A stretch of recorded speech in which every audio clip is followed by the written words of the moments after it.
এক ইহুদির বাচ্চা ছোট্ট এক সাহাবী আজান দিচ্ছেন, আল্লাহু আকবার আল্লাহু আকবার আল্লাহু আকবার আল্লাহু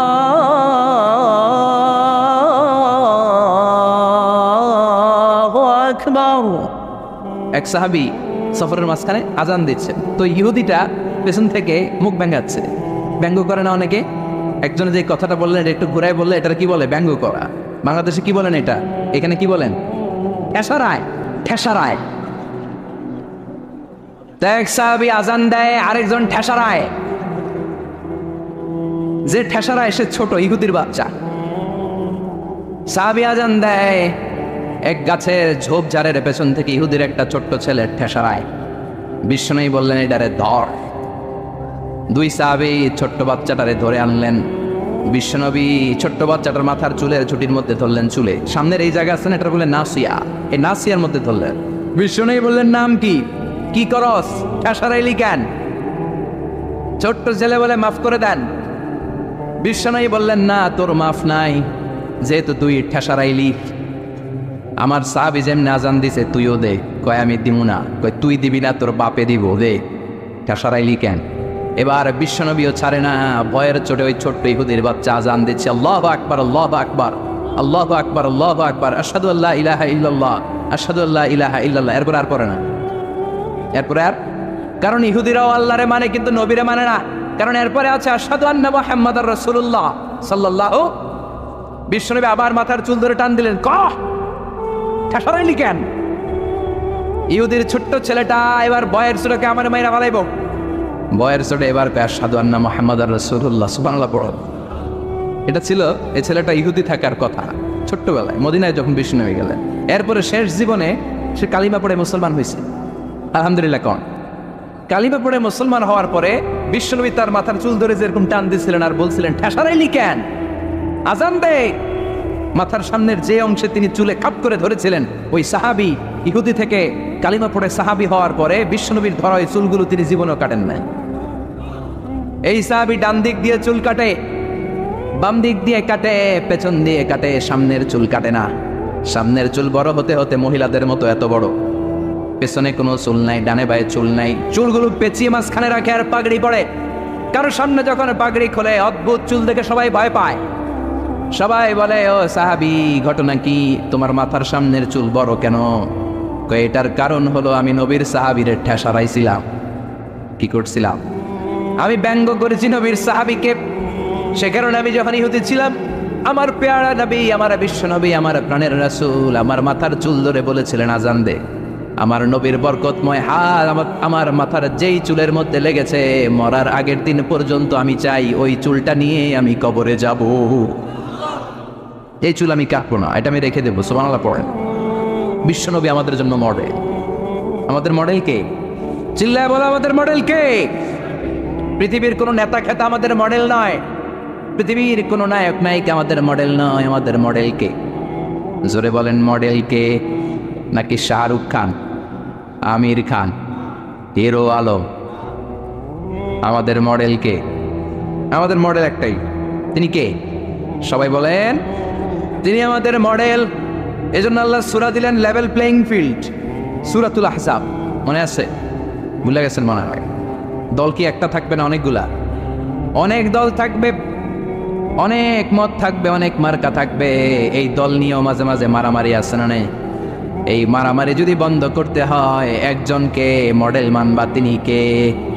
এই জন্যই সূরাতুল আহজাব দলাদলির সূরার মধ্যে আল্লাহ এই মডেলের কথা বললেন, মা কানা মুহাম্মাদুন আবা আহাদিম মির রিজালিকুম ওয়ালাকিন রাসূলুল্লাহি ওয়া খাতামান নাবিয়্যিন ওয়া কানাল্লাহু বিকুল্লি শাইইন আলিমা। পড়েন আল্লাহু আকবার। দলাদলি থাকবে, দলাদলি কমবে কেমনে? মারামারি কমার একটাই মাধ্যম, একজনকে নেতা মানতে হবে, তিনি আমার নেতা, তোমার নেতা বিশ্বনবী। মাঝে মাঝে একটু মজা করতে হয়, ঠিক কিনা? বিশ্বনবীও করতেন। বিশ্বনবী এক কালো নারীকে দেখে বললেন, লা ইয়াদখুলুল জান্নাতা সাউদা ওয়ালা সাফরা। কি নবী ছিলেন আমার! Sense of humour, sense of humour, sense of fun, sense of kidding. কি সুন্দর দুষ্টামি করতেন। বিশ্বনবী এক কালো মহিলাকে দেখে বললেন, কোনো কালো নারী তো জান্নাতে যাবে না। মহিলা কান্না শুরু করে দিল, বলল, নবী এটা কোনো কথা হইল নাকি? জান্নাতে যাবো না কেন? কালা কি আমি হয়েছি নাকি? কালা আমারে বানাইছে কে? আবার ধলা আমনেরে বানাইছে কে? তিনি বানিয়েছে, তো আমার দোষ কি? ওই মহিলা কান্না শুরু করে দিয়েছেন, নবী আপনি বলেছেন 4টা কাজ করলে জান্নাতের 8টা দরজা খোলা সব নারীদের জন্য। 1 হলো যে নারীরা নামাজ পড়বে, 2 হলো রোজা রাখবে, 3 হলো স্বামীর কথা শুনবে, 4 হলো পরকিয়া না করে সতীত্বের হেফাজত করবে। 4টা কাজ করলে জান্নাতের 8টা দরজা খুলে দিবে কে? ও নবী আমি তো 4টাই করি, কেন জান্নাতে যাব না আপনি বলেন? বেজায় কান্না। কান্না করতে করতে মহিলা অস্থির। বিশ্ব নেই বললেন, থামো, আরে এত কেঁদো না, কেঁদো না, আমি তো মজা করছি। কি করছি? আমি জাস্ট কিডিং ইউ। আমি মজা করেছি, আমি ফান করেছি, আমি তো রসিকতা করে বলেছি তুমি যখন জান্নাতে যাবা তখন এরকম কুচকুচে কালো থাকবা না, তোমাকে পূর্ণিমার চাঁদের মতো সুন্দরী বানায় দিবে কে? বিশ্ব সুন্দরী হয়ে হুরদেরকে ফেল করে তোমার রূপের ঝলকানিতে হুরেরাও ফেল। সুবহানাল্লাহ, এরকম সুন্দরী হয়ে যাবা। This is the sense of fun. বিষ্ণুনবী কিন্তু মাঝে মাঝে এরকম ফান করতেন, সুবহানাল্লাহ পড়ায়। আবার এক সাহাবী নাম আব্দুল উজ্জাহ, কালিমা পড়ার পর নাম হয়ে গেল আব্দুর রহমান। এই সাহাবীর সাথে সব সময় বিড়াল থাকে। কি থাকে? জাহিলি যুগে নাম ছিল আব্দুল উজ্জা। উজ্জা একটা মূর্তির নাম, এই মূর্তির গোলাম। ইসলাম ধর্ম গ্রহণের পরে নাম রাখলো আব্দুর রহমান। কার গোলাম? জোরে বলেন। আব্দুর রহমান হওয়ার পরে এই সাহাবা সব সময় বিড়াল নিয়ে ঘুরে। মসজিদে আসলো কাঁধে বিড়াল, মাঝে মাঝে জামার আস্তিনের ভিতরে বিড়াল, মাঝে মাঝে পকেটে বিড়াল লইয়া নামাজ পড়ে। সুবহানাল্লাহ। বিশ্বনবী একদিন মজা করে আব্দুর রহমান নামক ওই সাহাবীটারে ডাক দিয়ে বললেন, ও বিড়ালের বাবা, ইয়া আবা হুরাইরা, এ বিড়ালের বাবা। সুবহানাল্লাহ পড়ে। আবু হুরায়রা কয়, বিশ্বনবী বলছে বিড়ালের বাবা। আমার নবী যদিও মজা করে ভালোবাসা থেকে আমার নাম দিয়েছে বিড়ালের বাপ, আজকে থেকে কেউ আমার আব্দুর রহমান ডাকবি না, মরার আগের দিন পর্যন্ত আমি থাকবো বিড়ালের বাপ। বিড়ালের বাপ আমি। কিসের বাপ? সুবহানাল্লাহ, কি ভালোবাসতো সাহাবারা। কাআন সাফসাফা লা তারা ফিহা ইওয়াতাও ওয়ালা ইওয়াজাও ওয়ালা আমতা। আল্লাহ বললেন আমিও কিয়ামতের ময়দানে লেভেল প্লেইং ফিল্ড করব, একেবারে সমান, কোনো উঁচু নিচু নাই, সবাই উলঙ্গ হয়ে দাঁড়াবো, গায়ে কোনো জামা নাই, কাপড় নাই, কোনো ড্রেস নাই, কিচ্ছু নাই, বাহাদুরি নাই, ক্ষমতা নাই, প্রশাসনও নাই, লেভেল প্লেইং ফিল্ড। কথা বলেন, কিচ্ছু নাই, তার মানে লেভেল প্লেইং ফিল্ড। মা এসে বললেন, ইয়া রাসূলুল্লাহ, ওই লেভেল প্লেইং ফিল্ডে যখন আমরা উলঙ্গ হয়ে দাঁড়াবো আমাদের কি লজ্জা লাগবে না? No one has any garment in their body, any dress in their body. কারো গায়ে কোনো জামা নাই, কোনো পোশাক নাই। Don't they feel any shy? Don't they feel any shame? লজ্জা লাগবে না? বিষ্ণু বললেন, আয়েশা, এখনকার দিনটার মতো সে লেভেল প্লেইং ফিল্ডের দিনটা নয়, সে দিনটা বড় ভয়ঙ্কর দিন। মাথার সূর্যটা কাছে নেমে আসবে, মাথার মগজগুলো সূর্যের তাপে গলে গলে নাকের ছিদ্র কানের ছিদ্র দিয়ে বেয়ে বেয়ে পড়বে। সবাই তৃষ্ণার্ত, ঘর্মাক্ত, ক্লান্ত, শ্রান্ত, পেরেশান। ভাই ভাইরে চিনে না, বন্ধু বন্ধুরে চিনে না, পীর সাহেব মুরিদরে চিনে না, নেতা কর্মীরে চিনে না। চিল্লা এখন ঠিক কিনা? লেভেল প্লেইং ফিল্ড, কেউ কাউকে চিনে না, সব খালি দৌড়, আইজো দৌড় কাইলো দৌড়, কারো গায়ে জামা নাই। আয়েশা, সেদিনটা বড় ভয়ঙ্কর। তৃষ্ণার চোটে জিহ্বাটা বের হয়ে কুকুরের মতো নাভিস্থলে এসে ঝুলতে থাকবে।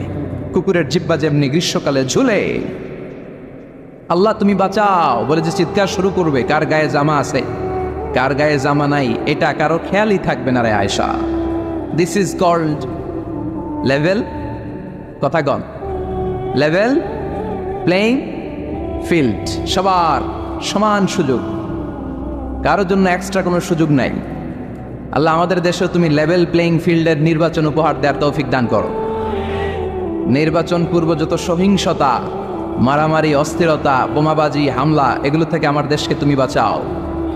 এমন নেতা নেত্রী আমাদের জন্য নির্ধারণ করো যাদের কাছে আমাদের কোরআন নিরাপদ, যাদের কাছে আমার ইসলাম নিরাপদ, যাদের কাছে এদেশের 17 কোটি মানুষ নিরাপদ।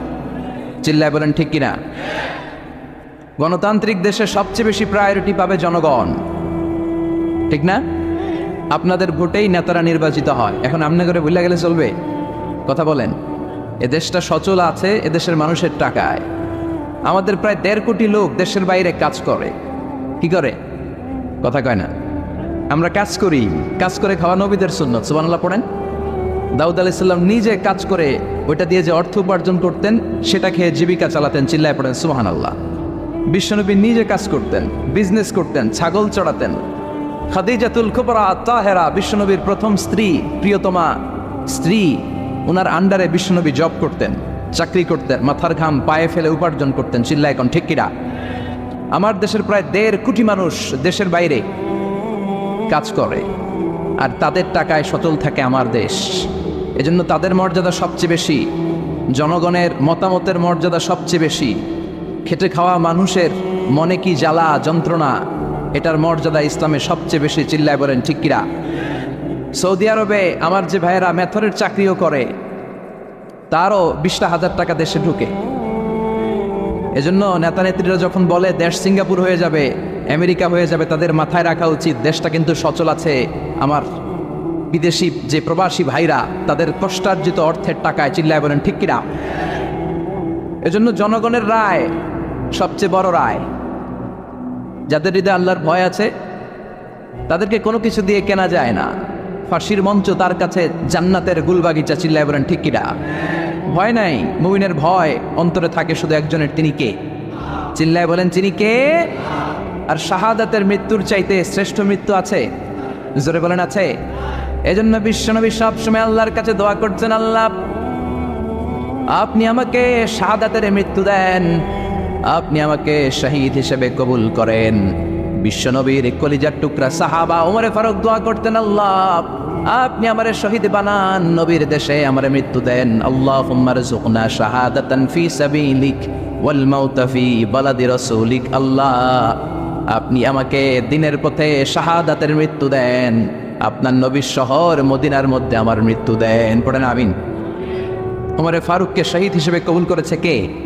আমাকে শহীদ করে সেই মিছিলে শামিল করে নিও, যে মিছিলের নেতা মীর হামজা, খোবায়েব খাব্বাব, আল্লাহর কাছে যারা অতি প্রিয়, শামিল করে নিও আমাকে শহীদ করে ওই মিছিলে শামিল করে নিও। পড়েন আমিন। চিৎকার করে পড়তে হবে আমিন। আবার বিষ্ণু বললেন যে আল্লাহর কাছে শাহাদাতের মৃত্যু চায়, মান সাআলাল্লাহ আশ-শাহাদাতা বাল্লাগাহুল্লাহু মানাজিল আশ-শুহাদা ওয়া ইন মাতা আলা ফিরাশি। অন্তর থেকে ভালোবেসে হৃদয় দিয়ে ইখলাসের সাথে কেউ যদি আল্লাহর কাছে শাহাদাতের মৃত্যু কামনা করে, ওই লোকটা যদি বিছানায় পড়েও মারা যায়, কিয়ামতের দিন শহীদদের কাতারে তারে দাঁড় করাইয়া দিবে কে? এটা জানাচনা কোনো কথা নয়। দুর্বল ইমানদারের কোনো লোক শাহাদাতের মৃত্যুকে কামনা করতে পারে না। চিল্লায় এখন ঠিক কিনা? বীরুরা মৃত্যুরে ভয় পায়, কাপুরুষরা মৃত্যুকে ভয় পায়। কোরআনের সৈনিক, হকের পথের সৈনিক, ইসলামী আন্দোলনের সৈনিক মৃত্যুরে কোনোদিন পরোয়া করে না। চিল্লায় এখন ঠিক কিনা? কাফেররা প্রতিদিন 3 বার মরে। কাফির, মুশরিক, নাস্তিক এরা দিনে মরে কয়বার? আর মৃত্যুরে ভয় পায়। আর আমরা মৃত্যু কোথায় খুঁজে বেড়াই? চিল্লায় বলো ঠিক কিনা? কারণ আমরা জানি বাঁচলেও লাভ, মরলেও লাভ। মরলে আমাদেরকে শাহাদাতের শরবত পান করাবে কে? আল্লাহ তুমি আমাদেরকে শাহাদাতের মৃত্যু দাও।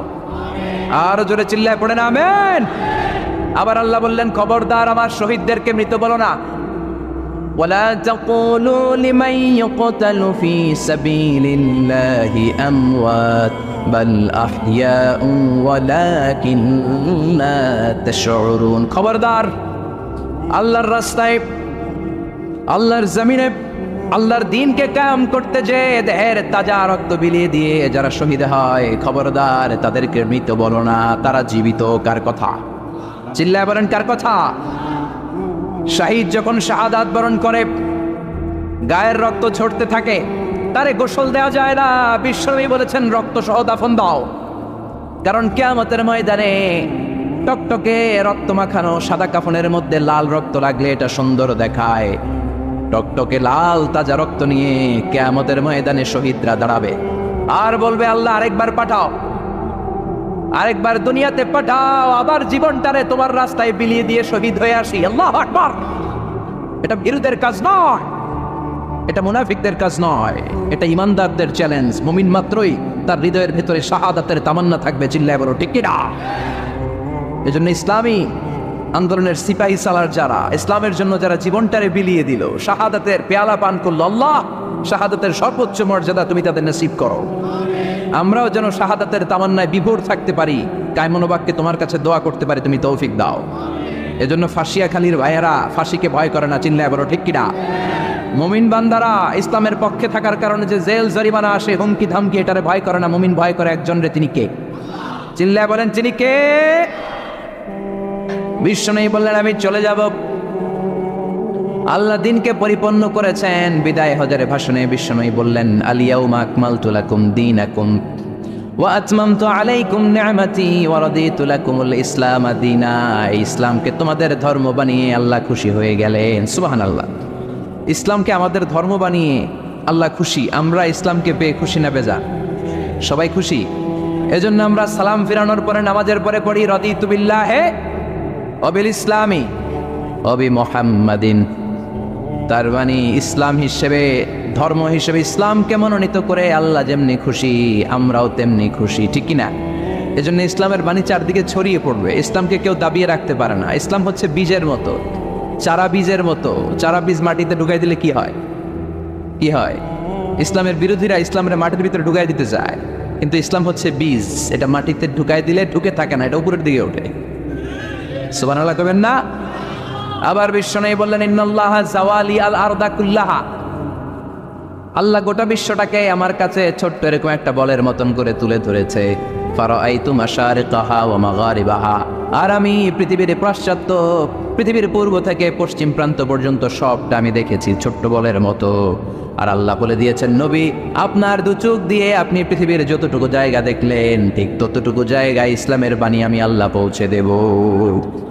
পৃথিবীর এমন কোন ঘর থাকবে না, বিষ্ণু বললেন লা বাইতা ওয়াবার ওয়ালা মাদার ইল্লা আদখালা আল্লাহু হাদা দ্বীন। এই পৃথিবীর বুকে এমন কোন ছনের ঘর নাই, এই পৃথিবীতে এমন কোন টিনের ঘর থাকবে না, এমন কোন পাহাড় থাকবে না, এমন কোন পর্বত থাকবে না, এমন কোন জঙ্গল থাকবে না, এমন কোন গুহা থাকবে না যেটার ভিতরে ইসলামের বাতাস পৌঁছে যাবে না। কার কথা? এজন্য এই ইসলামরে ঠেকায় রাখা যাবে? এই কোরআনের মাহফিলরে বন্ধ করা যাবে? এক জায়গায় বন্ধ করলে আরো অনেক জায়গায় সুযোগ আছে না নাই? সুযোগ আমাদের আছেই, এই সুযোগকে কাজে লাগাতে হবে। বিশ্বনী বললেন সুযোগ কাজে লাগাও, মঞ্জিলে মাকসিদে পৌঁছার জন্য সর্বোচ্চটা দিয়ে তুমি চেষ্টা করো। আমরা দৌড়ে দৌড়ে জান্নাতে যেতে যাই, আমাদেরকে থামিয়ে দেয়া বলে আমরা হেঁটে হেঁটে যাব। আমাদেরকে যদি হাঁটতে দেয়া না হয়, আমাদেরকে যদি বসিয়ে দেয়া হয়, আমরা খুঁড়িয়ে খুঁড়িয়ে সামনে আগাবো। আমাদেরকে যদি খুঁড়িয়ে খুঁড়িয়ে আগাতে দেয়া না হয়, আমাদের দুটি চোখ দিয়ে আমরা আমাদের পথের দিকে তাকিয়ে থাকবো, চিল্লায় বলো ঠিক কিনা। আমাদের অদম্য উৎসাহ, আমাদের উচ্ছ্বাস পৃথিবীর কোনো শক্তি থামিয়ে দিতে পারে? এটাই ইসলামের বৈশিষ্ট্য। এই জন্য ইসলামকে পেয়ে আমরা খুশি না বেজা? ইসলাম দিয়ে আল্লাহও খুশি, ইসলাম পেয়ে আমরাও খুশি, চিল্লায় পড়েন সুবহানাল্লাহ। আমরা যেই বইটা থেকে কথা বলবো, এই বইটাতে কোনো ভুল আছে? কেউ ভুল দেখাতে পেরেছে? এই বইটাতে সব কিছুর সমাধান আছে না নাই?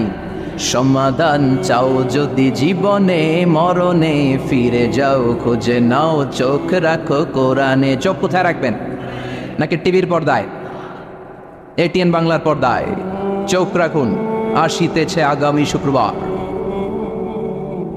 রাখবেন? চোখ রাখবে একটা বইতে, নাম কি? সবাই বলেন, এবার সবাই পড়েন। সমাধান চাও যদি ফিরে যাও খুঁজে নাও, চোখ রাখো কোরআনে। If you want the solution this দুনিয়া এন্ড আখিরা, go back have a look to the holy কোরআনে। আল্লাহু আকবার! কি বই দিলেন! এই বই পড়লেই সমাধান, জীবনেও মরণেও, দুনিয়াতেও আখিরাতেও। সুবহানাল্লাহ, আরো জোরে সুবহানাল্লাহ। এজন্য আমরা, যেহেতু এই কিতাব আমাদের সমাধান দেয়, আমরা অনেক বিপদে আছি। আমরা এখন লেভেল প্লেইং ফিল্ডের মধ্যে আছি। আমরা কিসে আছি? কথা বলেন। এই যে সমস্যা, এটার সমাধান কোরআনে আছে না নাই?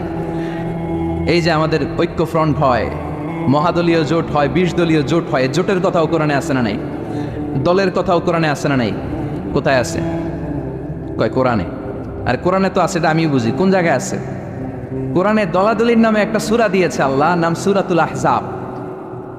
আলেম যারা আছেন একটু জবাব দিবেন, আহজাবের আহজাব শব্দটা প্লুরাল, এটার সিঙ্গুলার কি বলেন তো?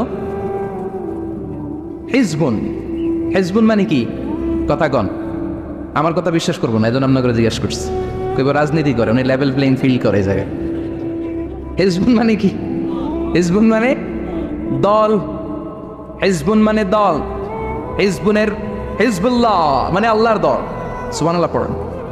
হিজবুন মানে দল, প্লুরাল হলো আহজাব, মানে অনেকগুলো দল থাকবে, অংশগ্রহণমূলক নির্বাচন লাগবে। এটা কোরআনের মধ্যে আছে না নাই? এই সূরার ভেতরে আল্লাহ আহজাব দিয়ে বুঝালেন বহুদলীয় গণতন্ত্রের কথা, বহুদলীয় খেলাফতের কথা। অনেকে দাঁড়াবে, অনেকে সামনে আসবে, যারা ভালো, যারা কোরআন বোঝে, ইসলাম বোঝে, তাদেরকে আমরা চুজ করবো। চিল্লায় বলো ঠিক কিনা? Level playing field. সূরাতুল আহজাব, ঐক্যফ্রন্ট, মহাজোট, 20 দলীয় জোট, 14 দলীয় জোট, আছে না নাই? এই নামে আল্লাহ সূরাই ডেডিকেট করল। সূরাতুল আহজাব দলাদলির সূরা, আমার ভাই তোমার ভাইয়ের সূরা। সুবহানাল্লাহ বাড়িত গিয়া চিল্লায় পড়েন সুবহানাল্লাহ। কোরআনের চ্যাপ্টারাইজেশন নিয়ে খেয়াল করলে আপনি অবাক হবেন। এই যে দেখেন, সূরাতুল আহজাব মানে যে দল, আমরা অনেকে জানিই না। হিজবুন মানে দল, আহজাব মানে দল সমূহ, পার্টি। পার্টির নামে আল্লাহ সূরা দিলেন। আবার ওই যে ভাই বললেন সূরাতুশ শুরা, পার্লামেন্টের নামে সূরা। সুবহানাল্লাহ পড়বেন না? সূরাতুল মুলক, রাষ্ট্রের নামে সূরা, ক্ষমতার নামে সূরা। সব ক্ষমতার মালিক একজন, তিনি কে? আল্লাহ একটা সূরা দিলেন। পার্লামেন্টের নামে সূরা দিলেন, লেভেল প্লেইং ফিল্ডের নামে দিলেন, দলাদলির নামে দিলেন। আলহামদুলিল্লাহ পড়েন। এরপরে মানুষের নামে কোনো সূরা নাই। হ্যাঁ, কি নাম সূরার? সূরাতুন নাস। আবার সূরাতুল ইনসানও একটা আছে না নাই? ইনসানের প্লুরাল হচ্ছে নাস, তার মানে এক বচনে আছে, দ্বিবচনও আছে। তো মানুষ আছে, কিন্তু জিনদের নামে তো নাই। জিনদের কথাও আছে। কি নাম? সূরাতুল জিন। ছোটবেলা মনে করতাম এই সূরা পড়লে জিন আসে, পইরা শেষ করতাম, মাগার জিন খুঁজে পাইতাম না। না, সূরাতুল জিন পড়লে জিন আসে না, এটা ভুয়া কথা। বিশ্বনবীর হাতে শুধু সাহাবীরাই বায়াত হয় নাই, বিশ্বনবীর হাতে জিনেরাও হাতে হাত রেখে বায়াত হয়েছে। সুবহানাল্লাহ পড়েন। বিশ্বনবী তায়েফের ময়দানে দাওয়াত দিতে গেলেন, তায়েফের ছেলেরা বিশ্বনবীকে আঘাত করে জর্জরিত করলো। নবীর মনটা বড্ড খারাপ। আল্লাহ বললেন, নবী মানুষের কাছ থেকে প্রত্যাখ্যাত হয়েছেন, আমার আরেকটা গ্রুপ আছে, ওইটা হচ্ছে জিনদের গ্রুপ। ওই জিনদের একটা গ্রুপ আপনার হাতে হাত রেখে বায়াত হয়ে যাবে। সুবহানাল্লাহ। তার মানে মানুষের নামেও সূরা। কি সুন্দর চ্যাপ্টার। সূরাকে ইংরেজিতে বলে চ্যাপ্টার। আমি মাঝে মাঝে চ্যাপ্টার বলে ফেলবো, তো যেন আপনারা বুঝেন সূরাকে ইংরেজিতে কি বলে। তাহলে বলেন তো, কোরআনে কয়টা চ্যাপ্টার আছে? কথা বলেন। মাশাআল্লাহ, অনেক কিছু জানে দেখি। এগারো বসাই দিলে তাফসীর করতে পারবে। কি সুন্দর আমাদের দেশ। শীতকালে এত ওয়াজ শুনছি, হ্যাঁ, এত ওয়াজ মানুষরা শুনে, এক একজন এক একটা মুফাসসিরে কোরআন। আলহামদুলিল্লাহ কবেন না? পৃথিবীর কোনো দেশে এত মুফাসসিরে কোরআন নাই, আল্লাহর কসম। এত কোরআনের বয়ান নাই, এত কোরআনের মাহফিল নাই। কোরআনের জন্য এত ত্যাগ, এত তিতিক্ষা, এত রক্ত আর কোথাও ঝরে না। চিল্লা এখন ঠিক কিনা? জিনদের নামেও সূরা, মানুষের নামে সূরা, কিন্তু কোনো প্রাণীর নামে আল্লাহ সূরা টুরা দেয় নাই। সূরাতুল আনআম, সূরাতুল ফিল। ফিল মানে কি? হাতি। সূরাতুল, দেখছেন সূরাতুন নমল, পিঁপড়ার সূরা। সবচেয়ে স্থলের সবচেয়ে বড় সাইজের প্রাণীটার নামে আল্লাহ একটা সূরা দিলেন, সূরাতুল ফিল। ফিল মানে হাতি, হাতির নামে সূরা। স্থলের সবচেয়ে দৃশ্যমান আমরা যেটা দেখি, সবচেয়ে ছোট ধরনের প্রাণী পিঁপড়া, এটার নামেও সূরা দিলেন। এরপরে নাহাল। নাহাল মানে কি? মৌমাছি। সুবহানাল্লাহ পড়েন। এই যে মধু নিয়ে আসে, আমরা মধু খাই, বিশ্বনবী মধু খেতেন। দুর্গন্ধওয়ালা মধু না, ভালো মধু খেতেন। সুগন্ধওয়ালা মধু বিশ্বনবী খেতেন। সুবহানাল্লাহ। এই মধুর মধ্যে যে আল্লাহ কত বরকত দিয়েছেন, এটা হচ্ছে তিব্বুন নবী, নবীর দেয়া চিকিৎসা পদ্ধতি। আপনি মধু খান, আপনার দেহটা অনেক শক্তিশালী থাকবে। মৌমাছি যে যখন মধু আহরণ করে, ওই এলাকার মধ্যে যত বনাজি গাছ আছে, ওই গাছগুলো থেকেও মধু নিয়ে আসে, ফুলের গাছ থেকে নিয়ে আসে। তার মানে যত ধরনের রোগের প্রতিষেধক, এটা ভ্যাকসিন, এটা মধুর ভিতরে আছে না নাই? আবার মধুর মধ্যে একটা জিনিস আছে, প্রোপেলিস বলে, প্রোপেলিস। এই প্রোপেলিস কাটা জায়গায় লাগাই দিলে তাড়াতাড়ি অ্যান্টিসেপটিক শুকায় যাবে। দ্বিতীয় বিশ্বযুদ্ধে এত অ্যান্টিসেপটিক ছিল না, অ্যান্টিবায়োটিক ছিল না। সব যোদ্ধাহতরা মধু এনে মধুমাইখা দিত, কয়েকদিনের মধ্যে সুস্থ। সুবহানাল্লাহ। এই মধুর নামে, মৌমাছির নামে আল্লাহ সূরা দিলেন। এরপরে 8 পাওয়ালা একটা প্রাণী আছে ছোট্ট, এরকম দৌড়ায়, কি নাম? মাকড়সা। এই মাকড়সার নামেও সূরা দিলেন, সুবহানাল্লাহ কবেন না? এরপরে আল্লাহ খাওয়ার নামে সূরা দিলেন, সূরাতুত তিন। তিন ফল খাইছেন? ডুমুর, ফিগ, ওয়াচ্চিন, ওয়াজ্জাইতুন আছে না নাই? আবার খাবেন যেই দস্তরখানে করে, ডাইনিং টেবিলে করে, ওই ডাইনিং টেবিলের নামেও সূরা আছে না নাই? কি নাম সূরার? সূরাতুল মায়েদা, ডাইনিং টেবিলের সূরা। আল্লাহু আকবার। পরিবারের নামে সূরা দিলেন, পরিবার, সূরাতু আলে ইমরান। মারইয়াম, মারিয়ামের মা, মারিয়ামের বাবা ইমরান, তিনজনরে আল্লাহ এত পছন্দ করেছে, তাদের পরিবারের নামে সূরা। কি নাম? আবার বংশের নামেও সূরা আছে না নাই? কি বংশ? হ্যাঁ, মুন্সি বংশ, চেয়ারম্যান বংশ, তালুকদার, চটকদার, খবরদার। কি বংশ? লিলাফি, সুবহানাল্লাহ। বংশের নাম সূরা, মানুষের নামে সূরা, প্রাণীর নামে সূরা। আবার মাঝে মাঝে কিছুদিন পর পর বাংলাদেশটা কেঁপে ওঠে, কাপাকাপির নামে কোনো সূরা নাই। কি নাম? আল্লাহু আকবার, আল্লাহু আকবার। আবার মাঝে মাঝে কিছু লোকেরা মাথার মধ্যে লম্বা লম্বা চুল নিয়ে কি যেন বলে, আজে বাজে কবিতা বলে, আজে বাজে উল্টা পাল্টা কবিতা লেখে। আবার ভালো কবিও আছে না নাই? এই কবি সাহিত্যিকদের নামে কোনো সূরা নাই। কি সূরা? কেউ জানে না? কে জানেন? বলেন বলেন বলেন বলেন। সূরাতুশ শুআরা। আলহামদুলিল্লাহ পড়েন। এই যে পারতেছেন না, এটা ভালো। পারেন না, এরপর যখন শুনবেন ওইটা আর বলবেন না, ঠিক কিনা? একটু ঠেকা ভাব জিজ্ঞেস করলো, কি জানি মনে আসে না, হুট করে উত্তর বলা হলো, এটার মানুষ ভুলে না। এজন্য বলা হয়, শিখছো কোথায়? ঠেকছি যেথায়। শিখছো কোথায়? ঠেকছি যেথায়। কবি সাহিত্যিকদের নামে সূরাতুশ শুআরা। চিৎকার করে পড়েন আল্লাহু আকবার। আল্লাহ লেভেল প্লেইং ফিল্ডের নামে সূরা দিলেন, সূরাতুল আহজাব, দলাদলির সূরা। এজন্য আল্লাহ বললেন, এই পৃথিবীতে দলাদলি থাকবে, মারামারি থাকবে, মতের অমিল থাকবে। সমাজে মতের অমিল আছে না নাই? এক এক দলের এক এক ইশতেহার, এক এক দলের এক এক ইশতেহার আছে না নাই? কিন্তু এই ইশতেহারগুলোর মধ্যে ইসলামের বিরুদ্ধে কথা বললে রাষ্ট্রীয়ভাবে বেয়াদবগুলোর বিরুদ্ধে ব্যবস্থা নেওয়া হবে, এরকম কোনো ইশতেহার আমরা এখনো দেখি নাই। চিল্লায় বলেন ঠিক কিনা?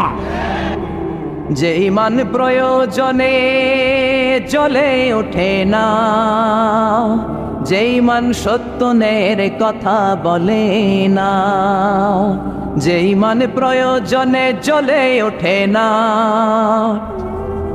যে ঈমান সত্যের কথা বলে না, যে ঈমান বাস্তবে নাই, যে ঈমান অন্তরে নাই, মুখে শুধু ফাঁকা বলি, কি করে তারে বলো ঈমানে বলি, কি করে তারে বলো ঈমানে বলি, কি করে তারে বলো ঈমানে বলি, ঠিক কিনা? যে ঈমান দিন কায়েমের আন্দোলনের ধার ধারে না, যে ঈমান লেবাসধারী কোরআন হাদিস তাও পড়ে না, যে ঈমান খাজার নামে মাজার গড়ে ফুলুস কামায়, আছে না নাই? টেকুয়াতে নাই, এদিকেও আছে। যে ঈমান খাজার নামে মাজার গড়ে ফুলুস কামায়, যে ঈমান শিরকিয়াতের আমল করে ভীত না হয়, যে ঈমান বাস্তবে নাই, যে ঈমান অন্তরে নাই, মুখে শুধু কথার কলি, কি করে তারে বলো ঈমানে বলি, কি করে তারে বলো ঈমানে বলি, কি করে তারে বলো ঈমানে বলি। চিল্লায় বলেন ঠিক কিনা? এই জন্য নির্বাচনী ইশতেহারে এই কথাগুলো আসার দরকার আছে না নাই? কিন্তু ওনারা এড়িয়ে যায়। আমরা চাই আমার কোরআনের বিরুদ্ধে, ইসলামের বিরুদ্ধে, নবীর বিরুদ্ধে যদি কেউ কথা বলে, তাদের সাথে আমাদের কোনো আপোষ। চিল্লায় বলেন আপোষ। সূরাতুল আহজাব, লেভেল প্লেইং ফিল্ড, দলাদলির সূরা। আল্লাহ বুঝাতে চাই, এটা অনেক দল থাকবে, অনেক মত থাকবে, আছে না? এক একজনের এক এক মত, এক একজনের এক এক দল। সবাইকে যে এক দলই করতে হবে এমন কোনো কথা নাই। সবাইকে এক ধরনের পোশাক পরতে হবে এমন কোনো কথা আছে নাকি? সবার রুচি একরকম হইতে হবে কথা আছে? কিন্তু মিউচুয়াল রেসপেক্ট থাকতে হবে, সম্মান থাকতে হবে। এক দলের নেতার প্রতি আরেক দলের নেতার সম্মান আছে না নাই? সম্মান থাকতে হবে। সবাইকে পীর সাহেবের মুরিদ হইতে হবে, সবাইকে তাবলীগ করতে হবে, সবাইকে জামাত ইসলাম করতে হবে, সবাইকে হেফাজতে ইসলাম করতে হবে, এমন কোনো কথা নাই। চিল্লা এখন ঠিক কিনা? কিন্তু মিউচুয়াল রেসপেক্ট, আমি যেরকম ভাবি সবাইকে ঠিক ওই রকমই ভাবতে হবে। আমি যেটা পড়ি ওইরকমই পড়তে হবে, এমন কোনো কথা আছে না। এই জন্যই আল্লাহ লেভেল প্লেইং ফিল্ড তৈরি করার জন্য সূরাতুল আহজাব দিলেন। অনেক দল থাকবে, অনেক মত থাকবে, কিন্তু মিউচুয়াল রেসপেক্ট লাগবে। পারস্পরিক সম্মান আর ভালোবাসা আছে বাংলাদেশে, পার্লামেন্টে আছে, রাজনীতিতে আছে, দেশের নেতা খাতাদের মধ্যে আছে, কিন্তু এটা থাকার দরকার আছে না নাই? কথা বলেন। সরকারি দল বিরোধী দলের প্রতি একটা শ্রদ্ধা থাকার দরকার আছে না নাই? বিরোধী দলের নেতা নেত্রীরাও আবার সরকারি দলের প্রতি একটা শ্রদ্ধার দরকার আছে না নাই? আবার যারা তাবলীগ করে তারা চরমনায়ের মুরিদদের প্রতি একটা শ্রদ্ধার দরকার আছে না নাই? আবার যারা পীরের মুরিদ তারা হেফাজতকে ভালোবাসার দরকার আছে না নাই? আবার যারা জামাত ইসলাম করে তারা অন্য দলকে বুকে টেনে নেওয়ার দরকার আছে না নাই? এটাই তো ইসলাম, এটাই ইসলাম। ইসলাম আমাদেরকে এটাই শিখিয়েছে। সূরাতুল আহজাব, লেভেল প্লেইং ফিল্ড। অনেক দল থাকবে, অনেক মত থাকবে, সবাই একটা দল হবে, একটা মত হবে, এটা কোশ্চিনকালেও সম্ভব না। চিল্লা এখন ঠিক কিনা? এই জন্য আল্লাহ বললেন অনেক দল আছে, অনেক মত আছে, সব মত একসাথে হয় না। এক এক দলের এক এক ফেস্টুন, এক এক দলের এক এক ব্যানার, এক এক দলের এক এক ধরনের মার্কা আছে না নাই? কারো মার্কা হচ্ছে লাঙ্গল, কারো মার্কা হলো আপেল, আছে না নাই? আবার কারো মার্কা হচ্ছে নৌকা, আবার কারো মার্কা হচ্ছে ধানের শীষ, আবার ডাব মার্কাও দেখলাম, আছে না নাই? কথা কন। আর কি মার্কা আছে কন তো? আবার হাত পাখা আছে না নাই? আলহামদুলিল্লাহ। গরমকাল হইলে বেশি ভালো হইতো, শীতকালে জমতেছে না। আলহামদুলিল্লাহ। আর কি আছে? হাতুড়ি মার্কা। খাইছে খাইছে হাতুড়ি, হাতুড়ি। আর কি আছে? হ্যাঁ, সিংহ, সাইকেল, আর ঝাড়ু। আর দরকার নাই। আল্লাহ বললেন লেভেল প্লেইং ফিল্ড। সূরাতুল আহজাব। অনেক দল থাকবে, অনেক মত থাকবে। ওই যে আপেল নিয়ে আসছে একজন, বাঁশখালীর আপেল। আচ্ছা ঠিক আছে। এখন পকেটে, অনেকের পকেটে ছোট্ট নৌকা পাবেন, অনেকের পকেটে আবার ওই ধানের গোসা পাওয়া যায়, আবার ওই চাচার পকেটে আপেল। হ্যাঁ, ডাব লয়ে ঘুরেন না, আবার ডাব, ডাব ঝাড়ু এগুলো লয়ে ঘুরেন না। সবসময় আলহামদুলিল্লাহ বললে নেয়ামত বাড়িয়ে দেয় কে? আর আলহামদুলিল্লাহ না বললে নেয়ামত আল্লাহ কেড়ে নেয়। নেয়ামত কেড়ে নেয়ার পাশাপাশি আল্লাহ আজাব দেয়, পানিশমেন্ট দেয়। চিল্লা এখন ঠিক কিনা? এই যে যত আজাব, গজব, ভূমিকম্প, তুফান, জলোচ্ছ্বাস, বেকারত্বের সমস্যা, এই যে নানা ধরনের সমস্যায় আমরা আমাদের বাংলাদেশে জর্জরিত, এগুলো আমাদের হাতের কামাই। বিশ্বাস হয়? আমরা যদি নামাজি হয়ে যাই, ভদ্র হয়ে যাই, আল্লাহওয়ালা হয়ে যাই, রহমত, বরকত, মার্সি এন্ড ব্লেসিংস দিয়ে বাংলাদেশটারে ভরে দিতে পারে কে? এজন্য রব্বুল আলামিন বলেন যাহারাল ফাসাদু ফিল বাররি ওয়াল বাহর বিমা কাসাবাত আইদিন নাস। জলস্থলে এই যে অগ্নিকাণ্ড, জলোচ্ছ্বাস, ভূমিকম্প, বন্যা, এগুলো তোমাদের হাতের কামাই। তোমরা নাফরমানি করার কারণে আমি তোমাদের উপর আযাব দিচ্ছি, গজব দিচ্ছি। বিশ্বনবী বলে তাসবির সুতা যদি ছিঁড়ে যায়, আপনারা তাসবি চিনেন? কুমিল্লাতে বলে তসবি ছড়া, কি বলে? তো এই যে তাসবিহের যে সুতা, এই সুতাটা ছিঁড়ে গেলে তাসবির দানা যেমনি একটার পর একটা টপ টপ করে নিচে পড়তেই থাকে, একটার পর একটা, তারপর আর একটা, তারপর আর একটা। আল্লাহ বলে তোমরা যখন নাফরমান হয়ে যাবা, আকাশ থেকে আযাব আর গজব তাসবির দানার মতো একটার পর একটা, তারপর আর একটা, তারপর আর একটা পড়তেই থাকবে, আযাব আর গজব আসতেই থাকবে। চিল্লা এখন ঠিক কিনা? এজন্য এগুলো আমাদের হাতের কামাই। আমরা যদি শুকরিয়া করি, আল্লাহ আযাব বন্ধ করে দিবে, এই গজব বন্ধ করে দিবে, এই দুর্যোগ বন্ধ করে দিবে, আর রহমত দিয়ে আমাদের পুরো সমাজটাকে পরিপূর্ণ করে দিবে কে?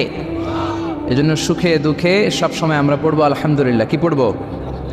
আরো জোরে পড়েন, কি পড়বো? চান্দোলা চরের পাথর যুব প্রবাসী কল্যাণ সংগঠনের উদ্যোগে 18তম বাৎসরিক ওয়াজ ও দোয়ার মাহফিল।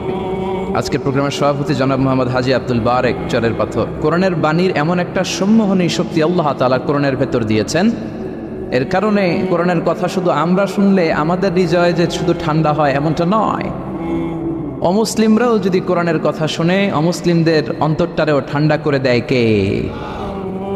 আপনারা মিশরের কারি আব্দুল বাসিদের নাম শুনেছেন? ওনাকে নিয়ে মিশরের প্রেসিডেন্ট জামাল আব্দুল নাসের একবার সোভিয়েত ইউনিয়নে গিয়েছিল, যেটাকে আমরা বর্তমানে বলি রাশিয়া। কি বলি? রাশিয়া। তৎকালীন সময় এটা ছিল সোভিয়েত ইউনিয়ন, এখন এটা হয়েছে রাশিয়া। তো রাশিয়াতে যাওয়ার পরে মিশরের প্রেসিডেন্ট জামাল আব্দুল নাসের ওনার সব প্রেসিডেন্টদেরকে রাশিয়ার প্রেসিডেন্টের কাছে পরিচয় করায় দিচ্ছে যে এটা আমার হোম মিনিস্টার, এটা আমার ফিনান্স মিনিস্টার, এটা আমার এডুকেশন মিনিস্টার, এটা এই মন্ত্রী, এটা ওই মন্ত্রী, এটা ওই মন্ত্রী। তো সব মন্ত্রীরা সুটেড বুটেড, প্যান্ট পরা, শার্ট পরা, টাই পরা, ব্লেজার পরা, কিন্তু কারি আব্দুল বাসের ব্লেজার পরতেন না, উনি জুব্বা পরতেন। তো রাশিয়ার প্রেসিডেন্ট বলে, আপনার এইটা আবার কোন মন্ত্রী? সব মন্ত্রীর পোশাক একরকম, এর পোশাক আরেক রকম, এটা কোন মন্ত্রী? জামাল আব্দুল নাসির বলে, এটা আমাদের কোনো মন্ত্রী নয়, এটা আমাদের দেশের কারি, এটা আমাদের দেশের কারি। রাশিয়ার প্রেসিডেন্ট বলে, কারি আবার কি? কারণ এরা কারি জিনিসটা কি এটা জানে না, এটা তারা বুঝে না। তো জামাল আব্দুল নাসির বলল যে আমাদের যে পবিত্র ধর্মগ্রন্থ আছে আল কোরআন আল করিম, এই আল কোরআন আল করিম উনি চমৎকার করে আবৃত্তি করতে পারে, আর আমরা সেটা শুনি, আমাদের হৃদয় ঠান্ডা হয়ে যায়।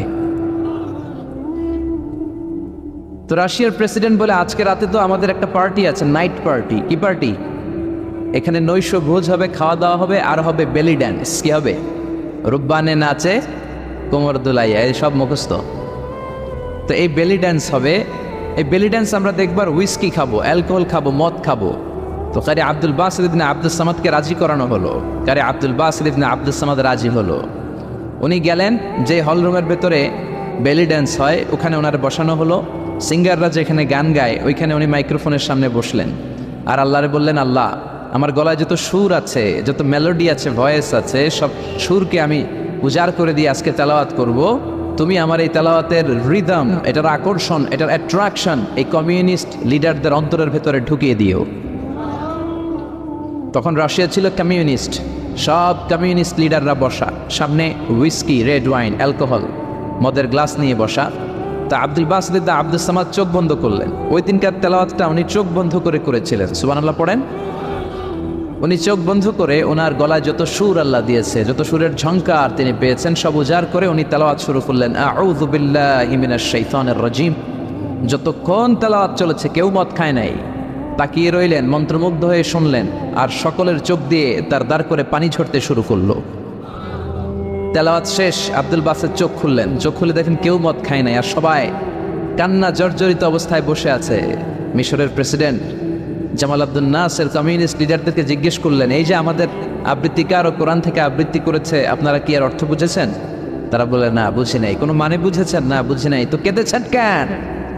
কমিউনিস্ট লিডাররা বলে, এত চমৎকার সুরেলা সুর, এরকম গলা, এরকম ভয়েস আমরা আমাদের জীবনে শুনি নাই। এটা শুনে আমাদের হৃদয়টা ঠান্ডা হয়ে গিয়েছে, আমাদের অন্তরে অনেক জ্বালা, অনেক যন্ত্রণা, অনেক দুঃখ কষ্ট, এগুলোকে ভুলে থাকার জন্য আমরা রাতে বেলি ড্যান্স দেখি আর মদ খাই। এরকম কারি যদি আমাদের দেশে থাকতো, আমরাও প্রতি রাতে বেলি ড্যান্স না দেখে কোরআন শুনতাম। তারা কাঁদতে শুরু করেছে, কোরআনের অর্থ বুঝে নাই, মানে বুঝে নাই, কিন্তু এই বিজাতিদের কমিউনিস্ট লিডারদেরও অন্তরটারে ঠান্ডা করে দিয়েছে কে? ওই কোরআন আমাদের কাছে আসে না নাই? নাকি আব্দুল বাসেদ আরেকটা কোরআন থেকে তেলাওয়াত করেছিল? জোরে বলেন, এই কোরআনের কোনো চেঞ্জ হয়েছে? ১৫০০ বছরের এই লম্বা সময়ে কোরআনের একটা আয়াতও চেঞ্জ হয়েছে?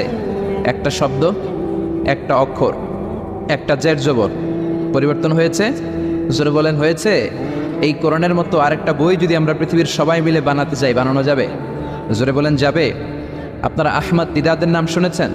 জাকির নায়েকের গুরু আহমদ দিদাদ একটা বই লিখেছেন, the ultimate miracle of the holy Quran. ওই বইতে তিনি উল্লেখ করেছেন, ইউনাইটেড স্টেটস অফ আমেরিকার কিছু বিজ্ঞানীরা সবচেয়ে পাওয়ারফুল যে কম্পিউটার, ক্রে 1 সুপার কম্পিউটার, এটা দিয়ে আমেরিকার মিলিটারিতে যারা চান্স পায়, মানে সেনাবাহিনীতে, তারা ম্যাথমেটিক্যাল ক্যালকুলেশনগুলো করার জন্য এই কম্পিউটার ব্যবহার করে। তো আমেরিকার বিজ্ঞানীরা, আহমদ দিদাত তার ultimate miracle of the holy কোরআনে বলছেন যে কম্পিউটারের সব ইনফরমেশনগুলোকে কনসাইজ করে ওই ক্রে 1 সুপার কম্পিউটারের মাইক্রো চিপসের ভেতর ঢুকিয়ে কমান্ড করেছে, is it possible to create a book like Quran? ও কম্পিউটার, তুমি অ্যানালাইসিস করে বলো, এই কোরআনের মতো আরেকটা বই কি পৃথিবীর মানুষের বানানো সম্ভব?